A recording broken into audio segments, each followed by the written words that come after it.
What's going on, guys? Welcome back to another video. We're doing another client interview today. We have our client Sandra from California. Sandra, say hi to everyone. Hi, y'all. Awesome. Definitely want to thank you for hopping on with us. I know your time is valuable. I know you got a meeting starting in about 15 minutes, so I'll try to wrap this up as fast as I can. Let's just cut straight to it.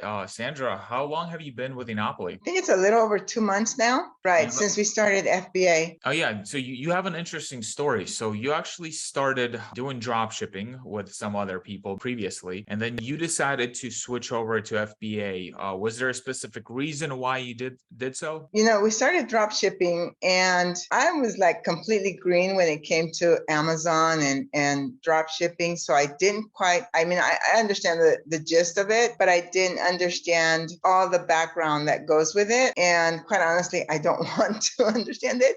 But it just wasn't working out. It came to a point where I didn't even see the store moving at all. So that's when we decided that wasn't the platform for us to work with. So we moved to FBA. And that's a smart thing. Those of you that are watching, drop shipping is getting extremely harder, much harder than before. And more stores are getting shut down when it comes to Amazon Marketplace. So Sandra did the right move. She transferred services. She went to FBA and we started taking over the store. We did have some positive reviews on your store. So that definitely helped out. And we got to start making sales right away with your store. How are you liking our services so far? The team is great. I love the communication because, like I said, I'm still pretty green, but whenever I have a question, somebody on the team answers, or if not, even you hop on at times, and the whole team is just really good at communication. So I really love that. Yeah, that it's a huge part.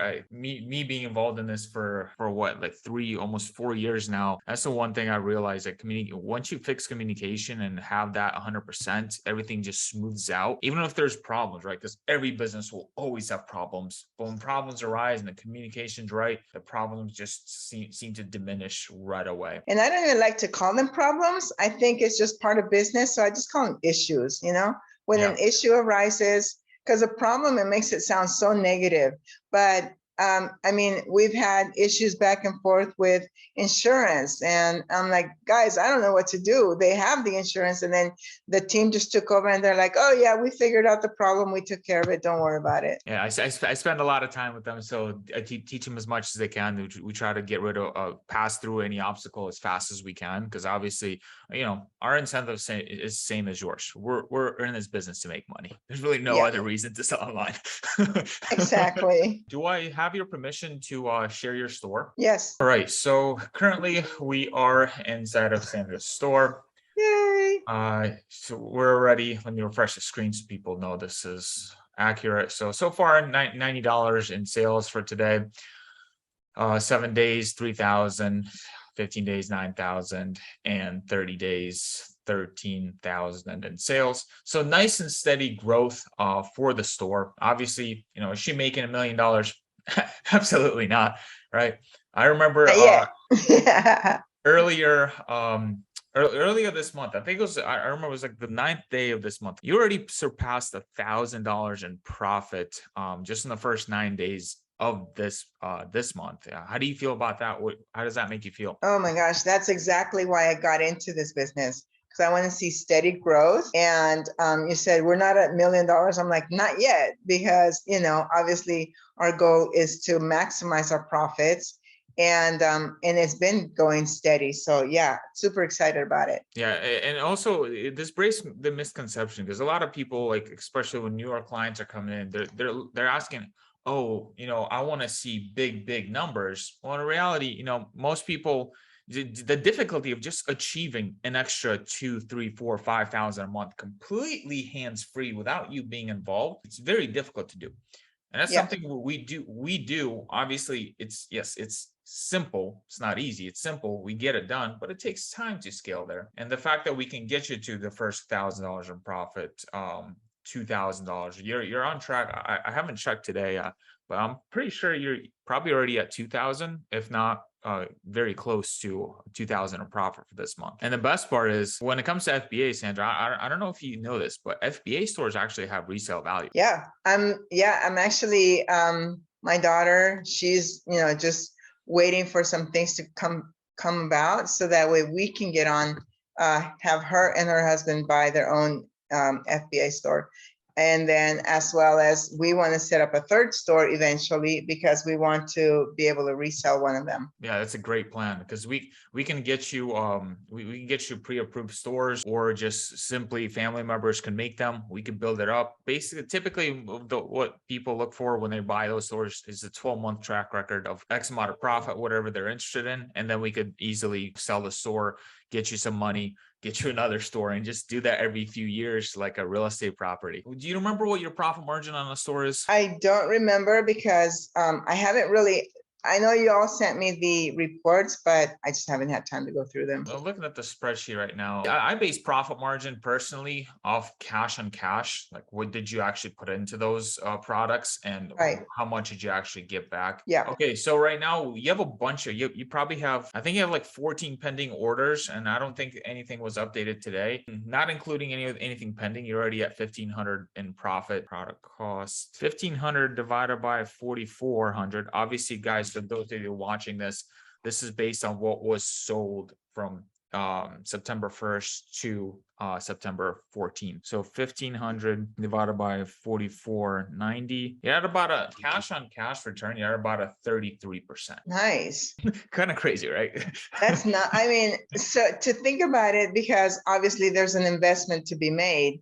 But then when I can just see passive income, that's literally what passive income is, because I'm not working the store. I'm not in front of a computer, like 10, 12 hours a day. I'm literally just checking my phone and seeing, oh, what's my store doing right now? Oh, how many sales do we have?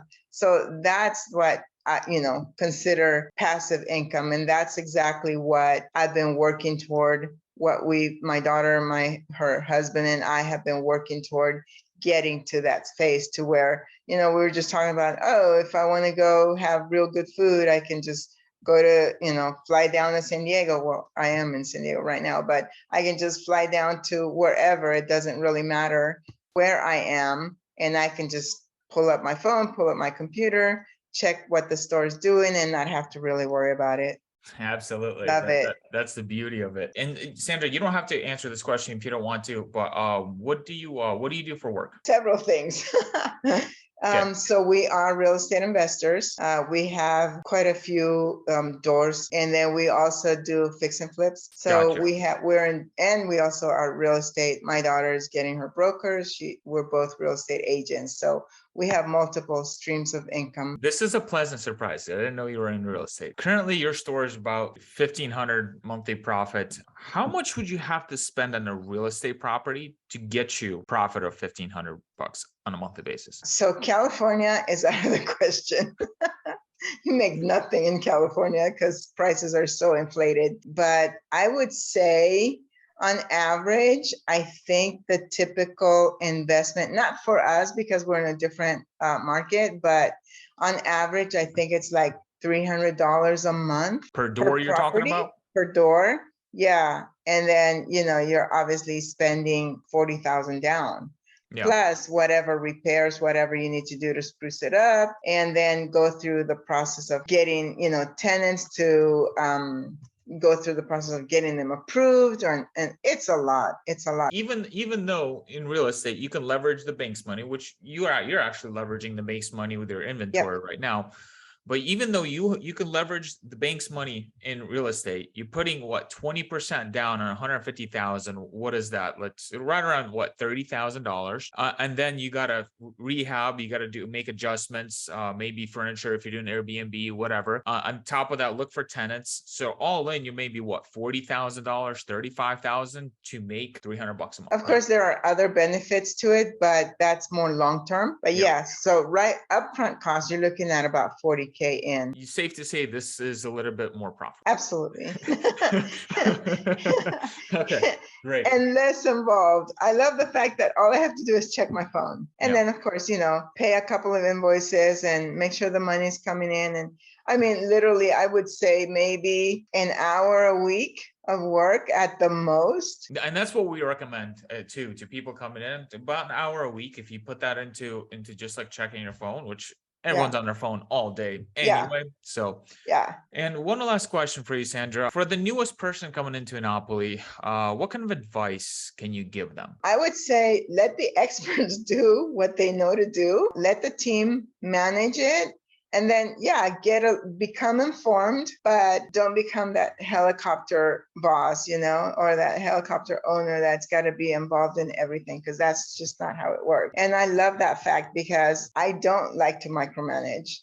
I like to hire people who know what they're doing and can get the job done, and then come back to me later and say, oh yeah, we took care of that. And one more thing you didn't mention, but you did a phenomenal job of, you did your part, and your number one only basically requirement we have for our clients is acquire capital. You acquired capital, you say, hey guys, I got an additional 50K to spend this week, whatever the case is. And we say, all right, great, we can scale. You do your job as getting capital. This is just the beginning. This is not the end, and that we're all in it for the same goal. So the harder your team works, or our team works for us, the more money we make. As long as, of course, like you said, I'm doing my part, which is making sure the capital's there. Your team is doing the work, and you're staying on top of everything. So just to make sure we are in compliance with Amazon and getting product in and out as quickly as possible. That sums up our interview. Thanks so much, Sandra, for hopping on. And guys, if you want to learn more, all you got to do is click the link that's going to be somewhere around this video and book a call, submit your application, and we'll talk soon.